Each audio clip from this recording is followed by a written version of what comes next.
নমস্কার বন্ধুরা, দেশ ও দেশের বাইরে যারা আমার চ্যানেলে ভিডিওটি দেখছেন সবাইকে আমার চ্যানেলে স্বাগত জানাই। আপনাদের সাথে রয়েছি আমি অভিজিৎ। আজকে আমি আলোচনা করতে চলেছি যে বদ্রি পাখিকে যারা পালন করবেন বলে ভাবছেন সেই পাখির ব্রিডিং করানোর ফুড প্রসেস। তো সেটি আলোচনা করার আগে অবশ্যই আমার চ্যানেলে যারা নতুন, চ্যানেলটিকে সাবস্ক্রাইব করে রাখুন, কারণ পাখি পালন সংক্রান্ত বিভিন্ন রকম টিপস আমার চ্যানেলে আপনি পেয়ে যাবেন। তো চলুন আজকে বিষয়টি নিয়ে শুরু করা যাক। যে সমস্ত বন্ধুরা বদ্রি পাখি পালন করবেন বলে ভাবছেন সে সমস্ত বন্ধুদের মনে একটা কৌতূহল জেগে রয়েছে, এই পাখিকে ব্রিডিং করানোর প্রসেসটা কি, তো সেটি আলোচনা করব। তো সবার প্রথম বলি বন্ধুরা, এই পাখিগুলোকে পালন করতে হলে খুবই একটা নজর রাখতে হয় পাখির ওপর, যে পাখিগুলোকে ভালোভাবে খাবার দাবার দিতে হবে, জল দিতে হবে, ঘর পরিষ্কার রাখতে হবে, এদের ভাঁড় দিলে ভাঁড়গুলোও পরিষ্কার করে রাখতে হবে, আর সব কিছু দেখে শুনে রাখতে হবে, আর ঠিক টাইমে টাইমে ওষুধপত্র দিতে হবে। তাহলে কিন্তু পাখিগুলো খুবই সুস্থ থাকবে। আর এই পাখিগুলোকে ব্রিডিং করানোর আগে বন্ধুরা পাখিগুলোকে অ্যাডাল্ট করানো খুবই জরুরি। আর যদি আপনারা বাচ্চা কিনে নিয়ে আসেন, যেগুলো উড়তে পারা বাচ্চা, সেই সমস্ত বাচ্চা কিনবেন বন্ধুরা। বাচ্চা কিনে নিয়ে এসে কিন্তু বন্ধুরা এই পাখির বাচ্চাগুলোকে কিন্তু সঙ্গে সঙ্গে ব্রিডিংয়ে দিয়ে দেবেন না, সঙ্গে সঙ্গে ভাঁড় দিয়ে দেবেন না। তো বন্ধুরা তার আগে আপনাকে কি করতে হবে, সবার প্রথমে এগুলোকে পাখিগুলোকে এমনি রাখতে হবে, তখন কোনো ভাঁড় দেওয়া চলবে না। পাখির সমস্ত বাচ্চাগুলোকে একসাথে রেখে ওদেরকে কিন্তু 2-3 মাস আপনাকে এমনি রাখতে হবে, যাতে এরা অ্যাডাল্ট হয়ে যায় ভালোভাবে। আর দেখবেন যে এই পাখিগুলো জোড় বাঁধা শুরু করেছে একে অপরের সাথে, যেমন মানুষরা যেমন প্রেম করলে সাথে ঘোরাঘুরি করে, এই পাখিগুলোর সেই সমস্ত জিনিস লক্ষ্য করবেন যে জোড় বেঁধে কিন্তু একসাথে ঘোরাঘুরি করছে, একসাথে বসে আছে, আর অনেক রকম জিনিস আপনারা লক্ষ্য করতে পারবেন। সে সমস্ত জিনিস দেখার পরে কিন্তু আপনারা ভাঁড় দেবেন। আর সে সমস্ত জিনিস কিন্তু আপনারা এই পাখিগুলো রাখার সময় কিন্তু অনেক পাখিরা কিন্তু তাড়াতাড়ি অ্যাডাল্ট হয়ে যায়। পাখিগুলো অনেক বাচ্চা কিন্তু আগে পিছে করে বের হয়, আর সেই সমস্ত পাখির বাচ্চার মধ্যে কিন্তু অনেক পাখিগুলো একটু তাড়াতাড়ি অ্যাডাল্ট হয়ে যায়, তারা কিন্তু এই সমস্ত বিহেভগুলো করতে থাকবে। তো সে সমস্ত দেখে কিন্তু আপনারা সঙ্গে সঙ্গে ভাঁড় দিয়ে দেবেন না। তো বন্ধুরা আপনাকে কি করতে হবে, আপনারা একটা সময় ধরবেন, নির্দিষ্ট সময়।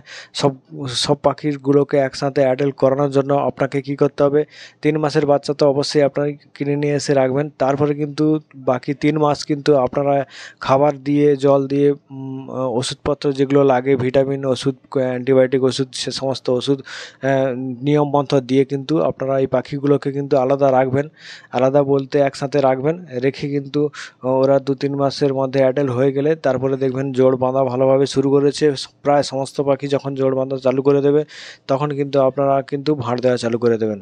আর ভাঁড়গুলো যখন লাগাবেন, ভাঁড়গুলো লাগানোর কিন্তু একটা নিয়ম রয়েছে বন্ধুরা, সেই নিয়মটি কিন্তু আপনাকে ভালোভাবে জেনে নিতে হবে। তো বন্ধুরা এই পাখির ভাঁড়গুলো কিন্তু 1 ফুট বাই 1 ফুট লাগাতে হবে। এই পাখির ভাঁড়গুলো যেভাবে লাগানো রয়েছে দেখতে পাচ্ছেন এই ঘরের মধ্যে, আপনারা কিন্তু এখানে ডিস্টেন্সটা একটু কম রয়েছে। তো এটা একটা বন্ধুর ফার্ম, আমি এখানে ভিডিও করতে এসেছি। তো সেই বন্ধুর এই রকমভাবে লাগানো আছে, তাও কিছুটা 1 ফুটের থেকেও একটু কম আছে স্পেসটা কিছু কিছু ভাঁড়ের মধ্যে। তো এতটা স্পেস ঘন করে লাগাবেন না, 1 ফুট বাই 1 ফুট লাগালে কিন্তু এদের ফলন ভালো হবে।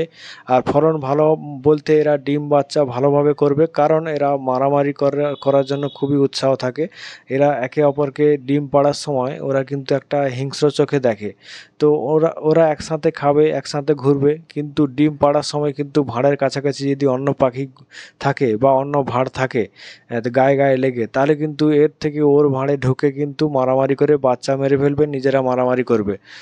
আর সেটা যাতে না হয় তার জন্য বন্ধুরা 1 ফুট বাই দূরত্ব রেখে কিন্তু আপনাকে ভাঁড়গুলো পরপর করে লাইন বাই লাইন লাগিয়ে দিতে হবে।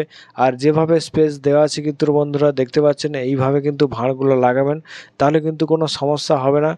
আর ভাঁড়গুলো লাগানোর পরে কিন্তু দেখতে পাবেন কিছুদিনের মধ্যে এরা কিন্তু এই ভাঁড় ধরা শুরু করেছে। ভাঁড় ধরা যেভাবে দেখতে পাচ্ছেন, একাত্রা পাখি ভাঁড়ের মধ্যে ঢুকে রয়েছে, এইভাবে কিন্তু ঢুকে থাকবে বেশিক্ষণ সময়। আর ডিম পাড়ার লক্ষণ কিন্তু এইভাবে বুঝতে পারবেন, দেখবেন যে ফিমেল পাখিটা কিন্তু অনেকক্ষণ ধরে ভাঁড়ের মধ্যে বসে রয়েছে, তাহলে ভাববেন যে এরা ডিম পাড়তে চাইছে, ডিম পাড়ার এদের টাইম হয়ে গেছে। আর বন্ধুরা মেল ফিমেল অনেক বন্ধুরা চেনেন না। মেল ফিমেল চিনতে হলে বন্ধুরা দেখবেন যে এই পাখিগুলোর একটা নাকের কাছের কালার রয়েছে। আর যেই পাখির এই যে নাকের কাছের কালারটা একটু বেশি হোয়াইট, সে কিন্তু ফিমেল পাখি, সেটা কিন্তু ফিমেল পাখি। বাকি যে কালারগুলো থাকে এদের, যেমন লাল লাল মতো কালার থাকে, বাদামি মতো কালার, বাদামি কালারটা যেটা হয় সেটা হচ্ছে ফিমেল পাখির মানে ডিম পাড়ার টাইম হয়ে এলে তখন কিন্তু বাদামি কালার হয়ে যায়। সেটা সাদা থাকে প্রথমে, তারপরে কিন্তু ডিম পাড়ার সময় ফুল একদম অ্যাডাল্ট হয়ে গেলে তারপরে কিন্তু বাদামি কালার হয়ে যায় সাদা রঙটা। আর কিন্তু দেখবেন যে মেল পাখিগুলোর ঠোঁটের উপরে ওই যে অংশটা কালারটা কিন্তু একদমই ডিপ নীল থাকে, নীল গাঢ় নীল টাইপের থাকে আর স্কাই কালারের থাকে। আর এমনি ফিমেল পাখির এই নাকের কাছে কালারটা দু টাইপের হয়ে থাকে, একটা লালচে কালার থাকে, পিঙ্ক কালার টাইপের, আর ওইটা থাকা মানে এটা মেল পাখি। ফিমেল পাখি কিন্তু ওইটা বাদামি থাকবে অথবা ফিট সাদা থাকবে। বাদামি টাইপের হয়ে গেলে বা ফিট সাদা হয়ে গেলে তাহলে ভাববেন এরা অ্যাডাল্ট হয়ে গেছে, ভালোভাবে ডিম বাচ্চা করবে। আর বন্ধুরা, ফিমেল পাখি মেল পাখি ভালো করে চেনে তারপরে কিন্তু আপনি পাখি রাখবেন। আর তারপরে কিন্তু আপনারা সেই হিসাবে ভাঁড় লাগাবেন, তারপরে কিন্তু দেখবেন পাখিগুলো ভালোভাবে ব্রিডিং করছে। তো অনেক বন্ধুরা কিন্তু মেল ফিমেল চেনেন না আর বয়স জানেন না, ওই পাখিগুলোকে অ্যাডাল্ট অবস্থায় কিনে নিয়ে এনেছেন অথবা বাচ্চা অবস্থায় এমন দেখে কিনে এনেছেন যে সবগুলো মেল অথবা সবগুলো ফিমেল, এরকম টাইপের যদি হয়ে যায় তাহলে কিন্তু আপনার পাখি ব্রিডিং করতে চাইবে না। আর আপনারা কিন্তু এই সমস্ত জিনিস লক্ষ্য করবেন। ব্যবসায়ীরা যদি নলেজ দেন আপনাকে তাহলে খুবই ভালো হয়, ব্যবসায়ীরা খুব ভালো চেনেন। আর এছাড়া আপনার আশেপাশে যদি কোনো বন্ধু রয়েছেন পাখির ফার্ম করে রেখেছে অথবা পাখি পালন করছে অনেক দিন থেকে, সে সমস্ত বন্ধুদের কাছ থেকে একটু নলেজ নিয়ে নেবেন। আর ওই সমস্ত বন্ধুদের নিয়ে কিন্তু পাখির মেল ফিমেলটা একটু চিনে নেবেন, তাহলে কিন্তু আপনাদের সুবিধে হবে। আর বন্ধুরা, পাখির ঘরের মধ্যে কিন্তু সবাইকে এন্ট্রি করাবেন না, কারণ সমস্ত লোক মানে এন্ট্রি করলে পাখিরা ভয় পাবে। তাছাড়া অনেক রকম ব্যাপার রয়েছে বন্ধুরা। আপনার যদি খুব বাড়ির লোক হয় বা আপনার ভালো আপনার যদি কোনো বন্ধু বা ভালো কেউ হয় তাহলে ঢোকাবেন ফার্মের মধ্যে। তাছাড়া কিন্তু বন্ধুরা আপনি পাখির ফার্মের মধ্যে যে কাউকে কিন্তু ঢুকিয়ে দেবেন না, তাহলে কিন্তু অনেক রকম সমস্যা দেখা দিতে পারে। তো সেটা আপনারা অবশ্যই যারা বোঝেন তারা কিন্তু বুঝে নিয়েছেন।